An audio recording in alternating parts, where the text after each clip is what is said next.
வணக்கம். ஜெம் செய்திகளுக்காக நான் அரசு. இந்திய நேரப்படி காலை 8:30 மணி செய்திகள். முதலில் ஜெம் தலைப்புச் செய்திகளை காணலாம். காமன்வெல்த் போட்டியில் வெள்ளிப்பதக்கம் வென்ற முரளி ஸ்ரீசங்கருக்கு குடியரசுத் தலைவர் திரௌபதி முர்மு வாழ்த்து. தொடர்ந்து 2வது முறையாக வெள்ளிப்பதக்கம் வெல்வது மாபெரும் சாதனை என குடியரசுத் தலைவர் புகழாரம். தங்கள் இயக்கத்தை நிர்மூலப்படுத்துவதற்கு பல பேர் முயற்சி செய்கிறார்கள். மதிமுக பொதுச் செயலாளர் வைகோ குற்றச்சாட்டு. கரூர் கூட்ட நெரிசல் சம்பவத்தில் உயிர் இழந்தவர்களின் குடும்பங்களுக்கு வழங்கப்பட்ட அரசு பணி உத்தரவு ரத்து. உச்சநீதிமன்றத்தில் மேல்முறையீடு செய்தது தமிழ்நாடு அரசு. ஈரானுக்கு எதிராக அமெரிக்காவிற்கு 3 தேர்வுகள். இஸ்ரேல் மூத்த அதிகாரி சொன்ன முக்கிய தகவல். காமன்வெல்த் நீளம் தாண்டுதல் போட்டி சாதனை படைத்த இந்திய வீரர் முரளி ஸ்ரீசங்கர். குடியரசுத் தலைவர் திரௌபதி முர்மு தனது சமூக வலைதளத்தில் வாழ்த்து செய்தி ஒன்றை பதிவிட்டுள்ளார். அதில் 2026 கிளாஸ்கோ காமன்வெல்த் போட்டியில் ஆண்களுக்கான நீளம் தாண்டுதலில் வெள்ளிப்பதக்கம் வென்ற முரளி ஸ்ரீசங்கருக்கு தனது மனமார்ந்த வாழ்த்துக்களை தெரிவித்துள்ளார். தொடர்ந்து 2வது முறையாக காமன்வெல்த் போட்டிகளில் வெள்ளிப்பதக்கம் வெல்வது நாட்டையே பெருமைப்படுத்தக்கூடிய ஒரு மாபெரும் சாதனையாகும் என்று புகழாரம் சூட்டியுள்ளார். நீங்கள் தொடர்ந்து பல வெற்றிகளை குவிக்கவும் சிறந்த சாதனைகளை படைக்கவும் வாழ்த்துவதாக தெரிவித்துள்ளார். தங்கள் இயக்கத்தை நிர்மூலப்படுத்துவதற்கு பல பேர் முயற்சி செய்வதாக மதிமுக பொதுச் செயலாளர் வைகோ குற்றம் சாட்டியுள்ளார். சென்னை அருகே ராயபுரத்தில் உள்ள தனியார் மண்டபத்தில் அப்துல் கலாம் தேசிய விருது வழங்கும் விழா நடைபெற்றது. இதில் அமைச்சர் ஆதவ் அர்ஜுனா, சபாநாயகர் ஜே.சி.டி. பிரபாகர் ஆகியோர் கலந்து கொண்டு மதிமுக பொதுச் செயலாளர் வைகோவிற்கு அப்துல் கலாம் தேசிய விருது வழங்கி கௌரவித்தனர். தொடர்ந்து விழாவில் பேசிய அமைச்சர் ஆதவ் அர்ஜுனா, இப்போதெல்லாம் நான் பேசி முடித்த உடனேயே உச்சநீதிமன்றம் வரை வழக்கு தொடுக்கிறார்கள் என்று கூறினார். எந்த தேர்தல் வந்தாலும் நாம் எல்லாரும் சேர்ந்து எதிர்காலத்தில் தேர்தலில் பயணிக்கப் போகிறோம் என்று தெரிவித்தார். உள்ளாட்சி தேர்தலாக இருக்கட்டும், பாராளுமன்ற தேர்தலாக இருக்கட்டும் என்றும் நாம் எல்லாம் தமிழக வரலாற்றில் முதல் முறையாக 65% மிகப்பெரிய வெற்றி பெறுவோம் என்றும் தெரிவித்தார். மேலும் 8 தலித் அமைச்சர்கள் உருவாகுவதற்கு 75 ஆண்டுகள் ஆனது என்று குறிப்பிட்டார். இதைத் தொடர்ந்து பேசிய மதிமுக பொதுச் செயலாளர் வைகோ, பனிக்காலத்திலும் கோடை காலத்திலும் தன் கரம் கோர்த்து 32 ஆண்டுகளாக அண்ணாவின் தம்பிகளாக திராவிட இயக்கத்தின் வளர்ப்புகளாக பயணித்துக் கொண்டிருந்ததாக தெரிவித்தார். ஆனால் தங்கள் இயக்கத்தை நிர்மூலப்படுத்துவதற்கு பல பேர் முயற்சி செய்வதாக குற்றம் சாட்டினார். மேலும் தங்கள் மார்பில் குத்திவிட்டு சென்றவர்களை பற்றி தான் கவலைப்படவில்லை என தெரிவித்தார். இந்த நிகழ்வில் அமைச்சர் ஷாஜகான், இந்திய யூனியன் முஸ்லிம் லீக் தேசிய தலைவர் காதர் மொய்தீன் உள்ளிட்ட பலர் கலந்து கொண்டனர். நான் ஒன்று சொல்லுகிறேன், இந்துத்துவ சக்திகளை, நாசகார பாசிச சக்திகளை, பாரதிய ஜனதா கட்சியின் பின்னணியில் இருக்கிற சக்திகளை எதிர்ப்பதுதான் திராவிட இயக்கத்தின் உயிர் கொள்கை. நான் திராவிட இயக்கத்தால் வார்ப்பிக்கப்பட்டவர், 5.5 ஆண்டுகள் சிறையிலே கழித்தவர், 28 தடவை சிறை சென்றவர், திராவிட இயக்கத்தின் பெருமையை நாடாளுமன்றத்தில் வீர முழக்கமாக சங்கராதம் எழுப்பியவர். அந்த உணர்வில் இந்த பாசிச சக்திகளை, இந்துத்துவ சக்திகளை பிரவேசிக்க விடாமல் அப்படியானால் நீ வாஜ்பாயோடு கூட்டு வைத்திருந்தாயே கேள்வி கேட்கலாம். அதில் சொல்லுகிறேன், கரூர் கூட்ட நெரிசல் சம்பவத்தில் உயிர் இழந்தவர்களின் குடும்பங்களுக்கு வழங்கப்பட்ட அரசு பணி உத்தரவு ரத்து செய்யப்பட்டதை எதிர்த்து தமிழ்நாடு அரசு உச்சநீதிமன்றத்தில் மேல்முறையீடு செய்துள்ளது. கரூரில் கடந்த ஆண்டு செப்டம்பர் 27ஆம் தேதி நடைபெற்ற தாவேக பிரச்சாரத்தில் ஏற்பட்ட கூட்ட நெரிசலில் சிக்கி 41 பேர் உயிரிழந்தனர். இதையடுத்து கடந்த ஜூலை 10ஆம் தேதி கரூர் சென்ற தமிழ்நாடு முதலமைச்சர் ஜோசப் விஜய் கூட்ட நெரிசலில் உயிரிழந்தவர்களின் குடும்பங்களை சேர்ந்த 31 பேருக்கு அரசு பணி ஆணைகளை வழங்கினார். ஆனால் இதற்கு எதிராக தொடரப்பட்ட வழக்கை விசாரித்த சென்னை உயர்நீதிமன்ற மதுரை அமர்வு தமிழக அரசால் வழங்கப்பட்ட அரசு பணி உத்தரவை ரத்து செய்தது. இந்த விவகாரம் குறித்து விரைவில் உச்சநீதிமன்றத்தில் தமிழ்நாடு அரசு மேல்முறையீடு செய்யும் என்று சட்டத்துறை அமைச்சர் CTR நிர்மல்குமார் தெரிவித்தார். இந்த நிலையில் கரூர் கூட்ட நெரிசலில் சிக்கி உயிரிழந்தவர்களின் குடும்பங்களுக்கு வழங்கப்பட்ட அரசு பணியை ரத்து செய்த உயர்நீதிமன்றத்தின் உத்தரவை எதிர்த்து தமிழ்நாடு அரசு இன்று உச்சநீதிமன்றத்தில் மேல்முறையீடு செய்துள்ளதாக அறிவிக்கப்பட்டுள்ளது. ஈரானுக்கு எதிராக அமெரிக்காவிற்கு 3 தேர்வுகள் உள்ளதாக இஸ்ரேல் மூத்த அதிகாரி ஒருவர் தெரிவித்துள்ளார். அமெரிக்காவில் உள்ள வெள்ளை மாளிகையில் அதிபர் டொனால்டு டிரம்பும் இஸ்ரேல் பிரதமர் பெஞ்சமின் நெதன்யாகுவும் சந்தித்து பேசினர். இந்த சந்திப்பு குறித்து இஸ்ரேல் மூத்த அதிகாரி ஒருவர் செய்தியாளர்களிடம் பேசினார். அப்போது அமெரிக்க அதிபர் டொனால்டு டிரம்புடனான சந்திப்பில் ஈரான் மீது தாக்குதல் நடத்துவதே இஸ்ரேலின் விருப்பம் என பிரதமர் நெதன்யாகு தெரிவிக்கவில்லை என்று தெரிவித்தார். மேலும் உடன்பாடு, முற்றுகை அல்லது பொருளாதார அழுத்தங்களை தொடர்வது மற்றும் ஒரு மாபெரும் தாக்குதல் என ட்ரம்புக்கு 3 தேர்வுகள் இருந்ததாக கூறினார். அதிகரித்து வரும் பணவீக்கம் மற்றும் பொதுமக்களின் விரக்தியால் ஈரானின் மதகுரு ஆட்சியாளர்கள் கலக்கமடைந்துள்ளதற்கான அறிகுறிகள் தென்படுவதாகவும், ஆனால் உலக பொருளாதாரம் மற்றும் எண்ணெய் சந்தை மீதான தாக்கமும் கருத்தில் கொள்ளப்படுவதாகவும் தெரிவித்தார். கோடி ரூபாய் கொடுத்தாலும் முறையான ஆவணம் இல்லாத பள்ளிகளுக்கு அனுமதி வழங்க மாட்டோம் என பள்ளிக்கல்வித்துறை அமைச்சர் ராஜ்மோகன் தெரிவித்துள்ளார். சென்னை எத்திராஜ் கல்லூரியில் பிசினஸ் எக்கனாமிக்ஸ் பாடப்பிரிவு தொடங்கி 35 ஆண்டுகள் நிறைவானதையொட்டி விழா நடைபெற்றது. இந்த விழாவில் பள்ளிக்கல்வித்துறை அமைச்சர் ராஜ்மோகன் கலந்து கொண்டார். இதன் பின்னர் செய்தியாளர்களிடம் பேசிய பள்ளிக்கல்வித்துறை அமைச்சர் ராஜ்மோகன், தங்களை பொறுத்தவரை தமிழ்தாய் வாழ்த்து முதன்மையாக பாடப்பட வேண்டும் என்பதுதான் தங்களின் நிலைப்பாடு என்று குறிப்பிட்டார். பத்திரிகையாளர் மீது தாக்குதல் நடத்திய நிர்வாகி மீது உண்மைத்தன்மை அறிந்து தக்க நடவடிக்கை எடுக்கப்படும் என்று தெரிவித்தார். கொளத்தூர் சட்டமன்ற தொகுதியில் தோல்வியுற்ற மு.க. ஸ்டாலின் வாக்குப்பதிவு இயந்திரங்களை மீண்டும் சரிபார்ப்பு குறித்த கேள்விக்கு பதிலளித்த அவர், தோல்விக்கான காரணங்களை சமூக வலைதளங்களில் தேடாமல் சுய பரிசோதனை செய்து கொள்ள வேண்டும் என்று கூறினார். கோடி ரூபாய் கொடுத்தாலும் முறையான ஆவணம் இல்லாத பள்ளிகளுக்கு அனுமதி வழங்க மாட்டோம் என்று தெரிவித்தார். ஏற்கனவே ஒரு முறை நான் சொன்னதை போல கடந்த ஆட்சியாளர்கள் அதிமுக, திமுக அவர்கள் யார் ஆட்சியிலுமே நல்ல திட்டங்கள் அல்லது மக்களுக்கு பயன் தரக்கூடிய திட்டங்கள் இருந்தால் வேறு எந்த காரணத்திற்காகவும் பகைமையோடு அது நிறுத்தப்படாது. அம்மா உணவகத்தில் மக்கள் வருவது அதிகரித்திருக்கிறது. ஆட்சிக்கு வந்தவுடனே அம்மா உணவகத்தில் இருந்த அம்மாவுடைய படத்தை பிடுங்கி போட்டு ரகலை பண்ண அந்த ஆட்சியாளர்லாம் நம்ம பார்த்தோம் 2021. ஆனால் இங்கே நாங்கள் ஆட்சிக்கு வந்த இந்த ஒரு சில நாட்கள் அம்மா உணவகத்தில் மக்கள் வருகை அதிகரித்திருக்கிறது. உணவு தரம் மேம்படுத்தப்பட்டு இருக்கிறது. அந்த அம்மா உணவகத்தில் இன்னும் அம்மா படம் இருக்கிறது. இதுதான் தமிழக வெற்றி கழகத்தினுடைய ஆட்சி. டாஸ்மாக் விவகாரம் குறித்து சட்டமன்றத்தில் விரிவாக பேசவுள்ளதாக அதிமுக பொதுச் செயலாளர் எடப்பாடி பழனிசாமி தெரிவித்துள்ளார். சேலம் மாவட்டம் எடப்பாடியில் உள்ள ஆய்வு மாளிகையில் அதிமுக பொதுச் செயலாளர் எடப்பாடி பழனிசாமி கட்சி நிர்வாகிகளை சந்தித்து ஆலோசனை நடத்தினார். இந்த ஆலோசனை கூட்டத்தில் எடப்பாடி சட்டமன்ற தொகுதியை சேர்ந்த முக்கிய நிர்வாகிகள் ஏராளமானோர் கலந்து கொண்டனர். இந்த கூட்டத்தில் கட்சியின் அமைப்பு பணிகளை மேலும் வலுப்படுத்துவது, உறுப்பினர் சேர்க்கை உள்ளிட்டவைகள் குறித்து ஆலோசிக்கப்பட்டதாக தகவல் வெளியாகியுள்ளது. இதன் பின்னர் அதிமுக பொதுச் செயலாளர் எடப்பாடி பழனிசாமி செய்தியாளர்களை சந்தித்து பேசிய போது, மேகதாது தொடர்பாக ஏற்கனவே விரிவாக அறிக்கையை வெளியிட்டுள்ளதாக தெரிவித்தார். டாஸ்மாக் விவகாரம் குறித்து சட்டமன்றத்தில் விரிவாக பேச உள்ளதாகவும் கூறினார். தற்போதைய ஆட்சியில் யார் முதலமைச்சர், யார் நிர்வாகத்தை நடத்துவது என்றே தெரியவில்லை என்று முன்னாள் அமைச்சர் உதயகுமார் விமர்சித்துள்ளார். கடலூர் மாவட்டம் பரங்கிப்பேட்டையில் மீனவர்களின் வாழ்வாதாரத்தையும் சுற்றுச்சூழலையும் பாதிக்கும் வகையில் தனியார் நிறுவனம் ஹாட்ரோ கார்பன் கிணறுகள் அமைத்து கச்சா எண்ணெய் எடுப்பதற்கு தமிழக அரசு அனுமதி அளிக்கக்கூடாது என்பதை வலியுறுத்தி பிரம்மாண்ட கண்டன ஆர்ப்பாட்டம் நடைபெற்றது. இந்த ஆர்ப்பாட்டத்தில் அதிமுக முன்னாள் அமைச்சர்கள், சட்டமன்ற உறுப்பினர்கள் உள்ளிட்டோர் கலந்து கொண்டனர். ஆர்ப்பாட்டத்திற்கு பின் முன்னாள் அமைச்சர் உதயகுமார் செய்தியாளர்களை சந்தித்து பேசிய போது, 54 ஆண்டு கால பாரம்பரிய கொண்ட அதிமுக ஏழை எளிய மக்களுக்காகவும் மீனவர்களுக்காகவும் என்றும் துணை நிற்கும் என்று கூறினார்.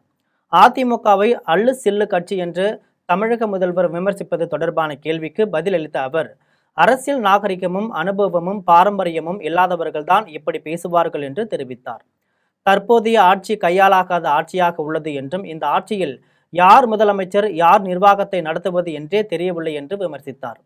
பொதுமக்கள் தங்களின் குறைகளை யாரிடம் போய் சொல்வது என்றே தெரியாமல் தவித்து வருவதாகவும், மக்கள் விரைவில் இதற்கு நல்ல தீர்ப்பை வழங்குவார்கள் என்றும் தெரிவித்தார். டெல்டா பாசனம், நெல் கொள்முதல் நிலையங்கள் மற்றும் விவசாய பிரச்சனைகளில் அரசு உரிய நடவடிக்கை எடுக்க வேண்டும் என தமிழ் மாநில காங்கிரஸ் தலைவர் ஜி.கே. வாசன் வலியுறுத்தியுள்ளார். தஞ்சாவூர் மாவட்டம் பட்டுக்கோட்டையில் தமிழ் மாநில காங்கிரஸ் செயல் வீரர்கள் கூட்டம் நடைபெற்றது. இதனைத் தொடர்ந்து மேகதாது அணை விவகாரம் குறித்து அக்கட்சி தலைவர் ஜி.கே. வாசன் செய்தியாளர்களை சந்தித்து பேசினார். அப்போது மத்திய அமைச்சர் தெரிவித்த கருத்து தமிழக விவசாயிகளுக்கும் மக்களுக்கும் அதிர்ச்சி அளிப்பதாகவும், அதனை மத்திய அரசு திரும்ப பெற வேண்டும் என்றும் வலியுறுத்தினார். மேலும் காவிரி நீர் உரிமையை பாதுகாக்க வேண்டும் என்றும், கர்நாடக அரசு காவிரி ஒழுங்காற்று குழு பரிந்துரைத்த 3500 கன அடி நீரை உடனடியாக திறக்க வேண்டும் என்றும் கேட்டுக்கொண்டார். விவசாயிகளின் பயிர் கடன்களை தள்ளுபடி செய்ய வேண்டும், வறட்சி நிவாரணமாக ஏக்கருக்கு 25,000 ரூபாய் வழங்க வேண்டும் என கோரிக்கை விடுத்தார். தொடர்ந்து டெல்டா பாசனம், நெல் கொள்முதல் நிலையங்கள் மற்றும் விவசாய பிரச்சனைகளில் அரசு உரிய நடவடிக்கை எடுக்க வேண்டும் என்றார். மேலும் தமிழ்தாய் வாழ்த்துக்கு முதலிடம் வழங்கப்பட வேண்டும் என்றும், நீட் தேர்வு நடைமுறையில் உள்ள பிரச்சனைகளை அரசு சரி செய்ய வேண்டும் என்றும் தெரிவித்தார். அதே நேரத்திலே காவிரி நீர் மேலாண்மை ஆணையம் மற்றும் காவிரி ஒழுங்காற்று குழுவின் அதிகாரமும் மாநிலங்களுக்கு இடையேயான நதிநீர் பங்கீட்டு அளவை உறுதி செய்து செயல்படுத்துவதற்கான வரம்பிற்குள் மட்டுமே உள்ளது. தமிழ்நாடு சட்டமன்றத்தில் பெண்களுக்கான 33% இடஒதுக்கீட்டை நிறைவேற்ற வேண்டும் என அனைத்து பெண்கள் கூட்டமைப்பின் ஒருங்கிணைப்பாளர் ராதிகா தெரிவித்துள்ளார். சென்னை தலைமை செயலகத்தில் தமிழக முதல்வர் விஜயை அனைத்து பெண்கள் கூட்டமைப்பு சார்பில் உள்ள பெண்கள் சந்தித்தனர். இதன் பின்னர் அனைத்து பெண்கள் கூட்டமைப்பின் ஒருங்கிணைப்பாளர் ராதிகா செய்தியாளர்களிடம் பேசிய போது, நாடாளுமன்றம் மற்றும் சட்டமன்றங்களில் பெண்களுக்கான 33% இடஒதுக்கீட்டை வலியுறுத்தும் வகையில் தீர்மானத்தை நிறைவேற்ற வேண்டும் என்ற கோரிக்கையை முதலமைச்சரிடம் முன்வைத்துள்ளதாக தெரிவித்தார். தங்களுடைய கோரிக்கையை கேட்ட முதலமைச்சர் உடனடியாக இந்த கோரிக்கையின் மேல் நடவடிக்கை எடுப்பதாக உறுதியளித்துள்ளதாக கூறினார். நாட்டில் சரிபாதியாக இருக்கக்கூடிய பெண்களுக்கு அரசியல் அதிகாரத்தில் உரிய பிரதிநிதித்துவம் என்பது இல்லாமல் இருப்பது ஏற்புடையது கிடையாது என்று குறிப்பிட்டார். தமிழகத்தில் அரசியல் தளத்தில் நடிகர் தனுஷின் செயல்பாடுகள் குறித்து கவனம் அதிகரித்து வரும் நிலையில் அவரது 43வது பிறந்த நாளை முன்னிட்டு நாகை மாவட்டத்தில் நடைபெற்ற நிகழ்வு அனைவரின் கவனத்தையும் ஈர்த்துள்ளது. நாகை மாவட்டம் கீழ்வேலூர் ஒன்றியத்திற்கு உட்பட்ட சாட்டியக்குடி ஊராட்சியில் அகில இந்திய தனுஷ் மக்கள் இயக்கம் சார்பில் கீழ்வேலூர் ஒன்றிய செயலாளர் பழனிசாமி ஏற்பாட்டில் நடைபெற்ற நிகழ்விற்கு நாகை மாவட்ட தலைவரும் டெல்டா மண்டல அமைப்பு செயலாளருமான லியோ கார்த்தி தலைமையேற்று தனுஷ் மக்கள் இயக்க கொடியை ஏற்றி வைத்தார். அதன் பின்னர் பொதுமக்களுக்கு இனிப்புகள் மற்றும் மதிய உணவு வழங்கினார். நிகழ்ச்சிக்கு நாகை மாவட்ட பொருளாளர் வசந்த் மற்றும் கீழ்வேலூர் ஒன்றிய தலைவர் இளஞ்சேரன் ஆகியோர் முன்னிலை வகித்தனர். நிகழ்ச்சியில் நாகை மாவட்ட செயலாளர் செல்வம், மயிலாடுதுறை மாவட்ட செயலாளர் சிவா, நாகை மாவட்ட துணைத் தலைவர் சுதாகர், மயிலாடுதுறை மாவட்ட துணைத் தலைவர் எட்வின் ராஜ், கீழ்வேலூர் ஒன்றிய தலைவர் அப்பு, ஒன்றிய இளைஞரணி செயலாளர் பாரதிராஜா, துணை செயலாளர் சத்தியவரதன், ஒன்றிய இணையதள பொறுப்பாளர் சச்சின் உள்ளிட்ட பலர் கலந்து கொண்டனர். அரசியல் தளத்தில் நடிகர் தனுஷின் அடுத்த கட்ட நடவடிக்கைகள் குறித்து பரபரப்பு நிலவி வரும் சூழலில் இதுபோன்ற நிகழ்வுகள் அவரது ஆதரவாளர்கள் மத்தியில் உற்சாகத்தை ஏற்படுத்தியுள்ளது என்பது குறிப்பிடத்தக்கது. பழனியில் தண்டபாணி சுவாமிகள் மடத்திற்கு சொந்தமான ரூபாய் 100 கோடி மதிப்பிலான நில மோசடி வழக்கு தொடர்பாக சிபிசிஐடி காவல்துறையினரால் கைது செய்யப்பட்ட 4 பேரும் நீதிமன்றத்தில் ஆஜர்படுத்தப்பட்டதை அடுத்து வரும் 12ஆம் தேதி வரை நீதிமன்ற காவலில் வைக்க நீதிபதி உத்தரவிட்டார். பழனி அடிவாரம் சன்னதி வீதியில் அமைந்துள்ள தண்டபாணி சுவாமிகள் மடத்திற்கு சொந்தமான 100 கோடி மதிப்பிலான நிலம் நீதிமன்ற உத்தரவை மீறி போலி ஆவணங்கள் மூலம் 2 கோடிக்கு மோசடி பதிவு செய்யப்பட்ட சம்பவம் தமிழகம் முழுவதும் பெரும் பரபரப்பை ஏற்படுத்தியது. இந்த வழக்கு தொடர்பாக பழனி கோவில் நிலங்கள் பிரிவு கண்காணிப்பாளர் முருகானந்தம் பழனி அடிவாரத்தின் காவல் நிலையத்தில் அளித்த புகாரின் பேரில் சார் பதிவாளர் ஜஸ்டின் மணிகண்டன், ட்ரஸ்ட் பிரமுகர் முருகதாஸ் நிலத்தை வாங்கிய மடத்து குளத்தை சேர்ந்த வெள்ளத்துறை, பழனி புதூர் சேர்ந்த சேதுபதி என 4 பேர் மீது கூட்டு சதி மோசடி உள்ளிட்ட 5 பிரிவின் கீழ் வழக்கு பதிவு செய்யப்பட்டது. இந்த வழக்கை கடந்த 15ஆம் தேதி சிபிசிஐடி விசாரணைக்கு மாற்றி தமிழக அரசு உத்தரவை பிறப்பித்தது. இதனையடுத்து நில மோசடி வழக்கு தொடர்பாக சிபிசிஐடி காவல்துறையினரால் கைது செய்யப்பட்ட 4 பேரும் நீதிமன்றத்தில் ஆஜர்படுத்தப்பட்டதை அடுத்து வரும் 12ஆம் தேதி வரை நீதிமன்ற காவலில் வைக்க நீதிபதி உத்தரவிட்டார்.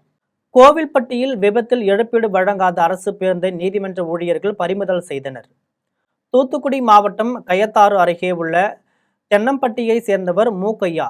இவர் 2007ஆம் ஆண்டு இருசக்கர வாகனத்தில் சென்றபோது மதுரை அரசு போக்குவரத்து கழக பணிமனையை சேர்ந்த அரசு பேருந்து மோதியதில் மூக்கையா காயமடைந்தார். தனக்கு இழப்பீடு வழங்க கோரி மூக்கையா சார்பு நீதிமன்றத்தில் வழக்கு தொடுத்தார். 2024ஆம் ஆண்டு மூக்கையாவுக்கு 1,12,574 ரூபாய் இழப்பீடு வழங்க மதுரை மண்டலத்தை தமிழ்நாடு அரசு போக்குவரத்து கழக மேலாண்மை இயக்குநரும் நீதிமன்ற உத்தரவிட்டது. ஆனால் இழப்பீடு தொகை வழங்கவில்லை என்பதால் மதுரை அரசு போக்குவரத்து கழக பணிமனை பேருந்தை பறிமுதல் செய்ய நீதிபதி உத்தரவிட்டார். இதைத் தொடர்ந்து நீதிமன்ற ஊழியர்கள் கோவில்பட்டி பேருந்து நிலையம் முன்பு மதுரையில் இருந்து திருநெல்வேலி நோக்கி சென்ற அரசு பேருந்தை நிறுத்தி பயணிகளை இறக்கிவிட்டு பின்னர் பறிமுதல் செய்து நீதிமன்றத்திற்கு கொண்டு சென்றனர். இதனால் பயணிகள் நீதிமன்ற ஊழியர்களுடன் வாக்குவாதத்தில் ஈடுபட்டனர். இதையடுத்து பயணிகள் அனைவரையும் அந்த வழியாக சென்ற அரசு பேருந்துகள் மூலமாக திருநெல்வேலிக்கு அனுப்பி வைத்தனர். திருவாரூர் மாவட்டம் மன்னார்குடி அருகே ஊர் மக்கள் ஒன்றிணைந்து குளத்தை தூர்வாரும் போது மண்ணை தனியாருக்கு விற்க துடிக்கும் 2 மீது புகார் அளித்துள்ளனர். மன்னார்குடி அருகே சோழபாண்டியில் ஊராட்சிக்கு சொந்தமான திருத்தினா குளம் உள்ளது. 7 ஏக்கர் பரப்பளவில் உள்ள குளத்தில் ஊர் மக்கள் ஒன்றிணைந்து தூர்வாரும் பணியை மேற்கொண்டு வந்தனர். இந்த நிலையில் அதே ஊரை சேர்ந்த 2 பேர் சோழபாண்டி திருத்தினா குளத்தை தூர்வாரிய வண்டல மண்ணை எடுத்து விற்பனை செய்வதாக கூறி மன்னார்குடி கோட்டாட்சியருக்கும் வட்டாட்சியருக்கும் புகார் அளித்துள்ளனர். இதையடுத்து அவர்கள் அங்கு வந்து ஆய்வு செய்தபோது குளத்தை தூர்வாரும் மண்ணை கரையில் போட்டு பலப்படுத்துவதாக ஊர் மக்கள் தெரிவித்தனர். குளத்தை தூர்வாரக்கூடாது என்பதற்காகவும் மண்ணை தனியாருக்கு விற்கும் நோக்கத்தோடு அதே ஊரை சேர்ந்த 2 பேர் குளத்தை தூர்வாரக்கூடாது என்பதற்காகவும் மண்ணை தனியாருக்கு விற்கும் நோக்கத்தோடு அதே ஊரை சேர்ந்த 2 பேர் அவதூறு பரப்புவதாக கூறி தலையாமங்கலம் காவல் நிலையத்தில் பொதுமக்கள் புகார் அளித்துள்ளனர். வேலூர் மாவட்டம் பேரணாம்பட்டு சார் பதிவாளர் அலுவலகத்தில் பத்திரப்பதிவு அதிகாரி இடைத்தரகர் மற்றும் எழுத்தர் மூலம் வரும் பத்திரங்களை மட்டுமே பணம் பெற்றுக்கொண்டு பதிவு செய்வதாக பொதுமக்கள் குற்றம் சாட்டியுள்ளனர். வேலூர் மாவட்டம் பேரணாம்பட்டியில் உள்ள சார் பதிவாளர் அலுவலகத்தில் சத்தியமூர்த்தி என்பவர் சார் பதிவாளராக பணியாற்றி வருகிறார். இங்கு ஏழை எளிய பொதுமக்கள் தாங்கள் வைத்துள்ள வீட்டு மனைகள் மற்றும் விளைநிலங்களை குடும்ப தேவைகளுக்கு பிள்ளைகளை படிக்க வைப்பதற்கும் பெண்களுக்கு திருமணம் செய்வதற்கும் விற்க சென்றால் அவர்களிடம் அரசாணை இல்லாத சில காரணத்தை சொல்லி நிராகரித்து வந்துள்ளனர். இந்த சார் பதிவாளர் அலுவலகம் அருகே உள்ள எழுத்தர் மற்றும் இடைத்தரகர் மூலம் வரும் பத்திரங்களை மட்டுமே இவர் பணம் பெற்றுக்கொண்டு பதிவு செய்வதாக குற்றம் சாட்டியுள்ளனர். இதனைத் தொடர்ந்து இன்று டிடிசிபி அனுமதி அளித்து விற்பனை செய்யும் வீட்டு மனைகளுக்கு பத்திரப்பதிவு செய்வதற்காக பொதுமக்கள் சென்றபோது சார் பதிவாளர் ஜிஎஸ்டி இருக்கிறதா என்று கேட்டு அதை நிராகரித்துள்ளார். இதை கண்டித்து பொதுமக்கள் போராட்டத்தில் ஈடுபட்டுள்ளனர். ஆதிச்சநல்லூரில் தொல்லியல் பொருட்கள் சேதமடையாமல் இருக்க மேற்கூரை அமைக்கும் பணிகளை உடனடியாக தொடங்க வேண்டும் என சமூக ஆர்வலர்கள் கோரிக்கை விடுத்துள்ளனர். தூத்துக்குடி மாவட்டம் ஆதிச்சநல்லூரில் உலகத்தரம் வாய்ந்த அருங்காட்சியகம் அமைக்க மத்திய அரசு அறிவித்ததை தொடர்ந்து அகழாய்வு பணிகள் தொடங்கப்பட்டன. மத்திய தொல்லியல் துறை சார்பில் நடைபெற்ற அகழாய்வில் 100க்கும் மேற்பட்ட பொதுமக்கள் தாழிகள், இரும்பு, வெண்கலம், தங்கம் உள்ளிட்ட பழங்கால பொருட்கள் கண்டெடுக்கப்பட்டன. ஆற்றங்கரையோர பகுதியில் தற்காலிக மேற்கூரைகள் அமைத்து அகழாய்வு பணிகள் நடைபெற்ற நிலையில் அவை சேதமடைந்ததால் புதிய நிரந்தர மேற்கூரை அமைக்கும் பணி தொடங்கப்பட்டது. இதற்காக 3 மாதங்களுக்கு முன்பு மேற்கூரைகள் அகற்றப்பட்டு குழிகள் தோண்டப்பட்ட நிலையில் பணிகள் தொடர்ந்து நடைபெறாமல் கிடப்பில் உள்ளன. தற்போது தொல்பொருட்கள் பிளாஸ்டிக் சீட்டுகளால் மூடப்பட்டுள்ளதால் மழையால் சேதமடையும் அபாயம் ஏற்பட்டுள்ளது. கிடப்பில் போடப்பட்டுள்ள மேற்கூரை அமைக்கும் பணிகளை உடனடியாக தொடங்க வேண்டும் என சமூக ஆர்வலர்கள் கோரிக்கை விடுத்துள்ளனர். அரியலூரில் கொள்ளையடிக்கப்பட்ட மரகத சிவலிங்கத்தை கண்டுபிடித்து தரக்கோரி இந்து முன்னணியினர் மாவட்ட ஆட்சியர் அலுவலகத்தில் மனு அளித்தனர். அரியலூர் மாவட்டம் இளையூரில் அமைந்துள்ள காசி விஸ்வநாதர் ஆலயத்தில் தமிழ்நாட்டின் 6 மரகத சிவலிங்கங்களில் ஒன்றான மரகத லிங்கம் இருந்தது. கடந்த ஆண்டு மரகத லிங்கம் கொள்ளையடிக்கப்பட்ட நிலையில் இந்து சமய அறநிலையத்துறை சார்பில் காவல்துறையில் பச்சைக்கல் லிங்கம் என புகார் அளிக்கப்பட்டதாக கூறப்படுகிறது. மரகத லிங்கத்தை பச்சைக்கல் என குறிப்பிட்டு புகார் அளித்ததை கண்டித்து இந்து முன்னணி நிர்வாகிகள் எதிர்ப்பு தெரிவித்தனர். மேலும் கொள்ளையடிக்கப்பட்ட மரகத சிவலிங்கத்தை உடனடியாக கண்டுபிடித்து மீண்டும் பொதுமக்கள் வழிபாட்டிற்கு கொண்டு வர வேண்டும் என கோரிக்கை விடுத்தனர். இது தொடர்பாக இந்து முன்னணியினர் மாவட்ட ஆட்சியர் அலுவலகத்தில் மனு அளித்துள்ளனர். தனியார் மருத்துவமனையில் தவறான சிகிச்சையால் சிறுவன் உயிரிழந்த விவகாரத்தில் காவல்துறை குற்றப்பத்திரிகை தாக்கல் செய்யவில்லை என பெற்றோர் உறவினர்களுடன் வந்து மாவட்ட காவல் கண்காணிப்பாளரிடம் மனு அளித்தனர். மயிலாடுதுறையில் நடைபெற்ற மக்கள் குறைதீர் கூட்டத்தில் தனியார் மருத்துவமனையில் சிகிச்சை பெற்று வந்த 12 வயது சிறுவன் உயிரிழந்த விவகாரத்தில் நடவடிக்கை எடுக்க கோரி பெற்றோர் மாவட்ட காவல் கண்காணிப்பாளரிடம் மனு அளித்தனர்.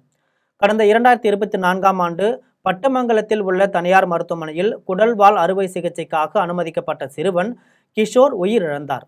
மருத்துவர்கள் பாரதிதாசன், அபினவ், செல்வம், ரத்தினகுமார் ஆகியோர் தவறான சிகிச்சை அளித்ததாக சிறுவனின் தந்தை பாலசுப்ரமணியன் குற்றம் சாட்டினார்.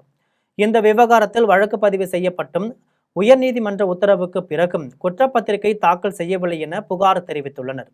இதையடுத்து பாலசுப்ரமணியன் 100க்கும் மேற்பட்டோருடன் மாவட்ட காவல் கண்காணிப்பாளர் ஸ்னேகா பிரியாவின் மனு அளித்தார். 1 வாரத்திற்குள் குற்றப்பத்திரிகை தாக்கல் செய்ய நடவடிக்கை எடுக்கப்படும் என மாவட்ட காவல் கண்காணிப்பாளர் உறுதியளித்தார்.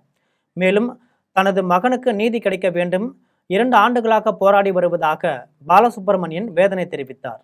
தஞ்சை அருகே திடீரென பள்ளிக்கூடம் மூடப்பட்டதால் அதிர்ச்சியடைந்த பெற்றோர்கள் பள்ளிக்கூடத்தை முற்றுகையிட்டு போராட்டத்தில் ஈடுபட்டனர்.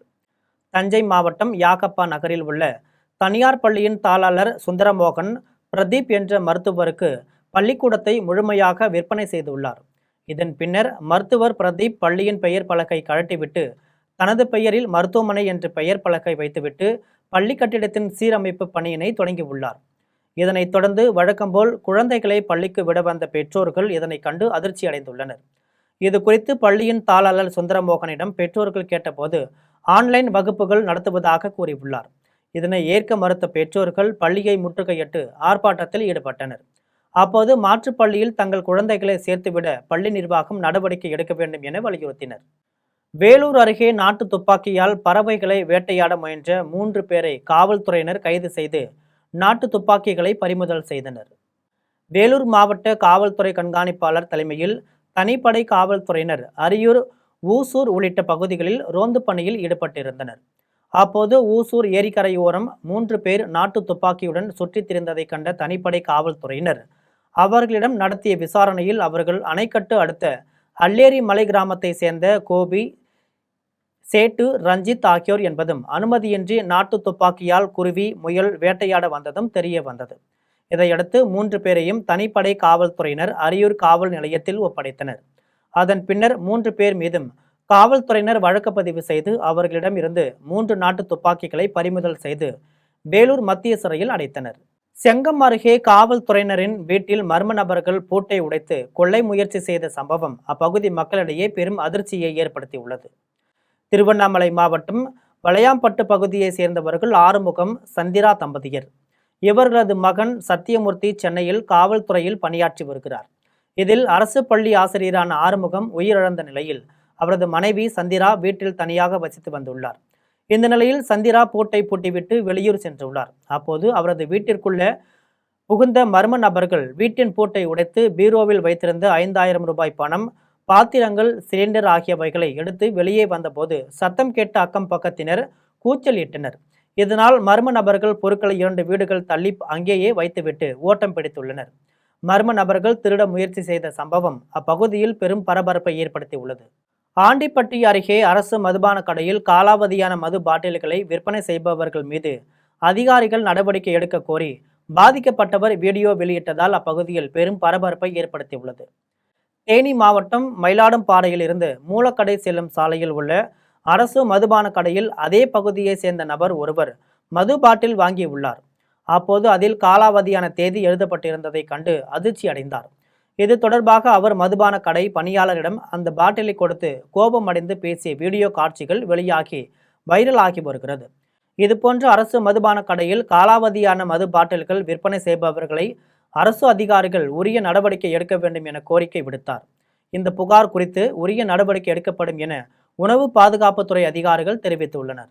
வேலூர் அருகே விலை உயர்ந்த இருசக்கர வாகனத்தை 2 மர்ம நபர்கள் திருட முயற்சித்த சம்பவம் அப்பகுதியில் பெரும் பரபரப்பை ஏற்படுத்தியுள்ளது. வேலூர் மாவட்டம் காளியம்மன் தோப்பு பகுதியில் நின்றிருந்த விலை உயர்ந்த இருசக்கர வாகனத்தை 2 மர்ம நபர்கள் வாகனத்தின் பூட்டை உடைத்து திருட முயன்றனர்.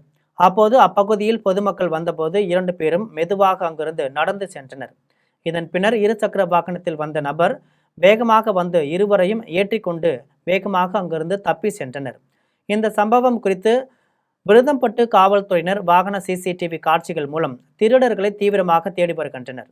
ஆம்பூர் இந்து மேல்நிலைப்பள்ளி வணிக வளாக கட்டிடத்தில் உள்ள இருசக்கர வாகன பழுது பார்க்கும் கடையில் நிறுத்தி வைக்கப்பட்டிருந்த ஸ்கூட்டியில் பதுங்கி இருந்த 3 அடி நீளமுள்ள நாகப்பாம்பை தீயணைப்பு வீரர்கள் லாவகமாக பிடித்தனர். திருப்பத்தூர் மாவட்டம் ஆம்பூர் பேருந்து நிலையம் அருகில் இந்து கல்வி சங்க வணிக வளாக கட்டிடத்தில் செயல்பட்டு வரும் மோகன் என்பவருக்கு சொந்தமான இருசக்கர வாகனம் பழுது பார்க்கும் கடையில் நிறுத்தி வைக்கப்பட்டிருந்த ஸ்கூட்டியில் சுமார் 3 அடி நீளமுள்ள நாகப்பாம்பு பதுங்கி இருந்ததை கண்டு அதிர்ச்சி அடைந்து கடையில் பணியில் இருந்த ஊழியர்கள் மற்றும் பொதுமக்கள் சிலர் அலறியடித்து ஓடினர்.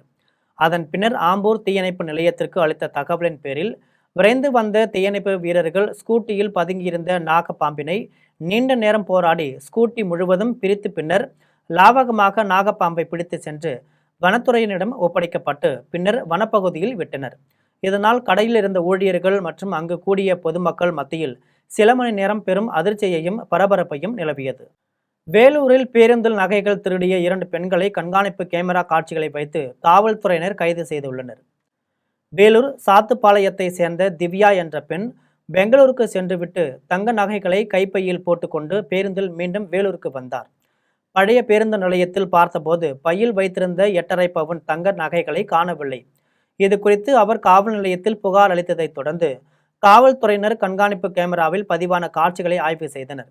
திருட்டில் ஈடுபட்டவர்கள் திருவண்ணாமலை மாவட்டம் செங்கம் கட்டுமடுவை சேர்ந்த மஞ்சுளா, சௌந்தர்யா ஆகிய இருவரும் என தெரிய வந்தது. இருவரையும் கைது செய்து அவர்களிடம் இருந்து 8.5 பவுன் தங்க நகைகளை பறிமுதல் செய்து நீதிமன்றத்தில் நிறுத்தி சிறையில் அடைத்தனர்.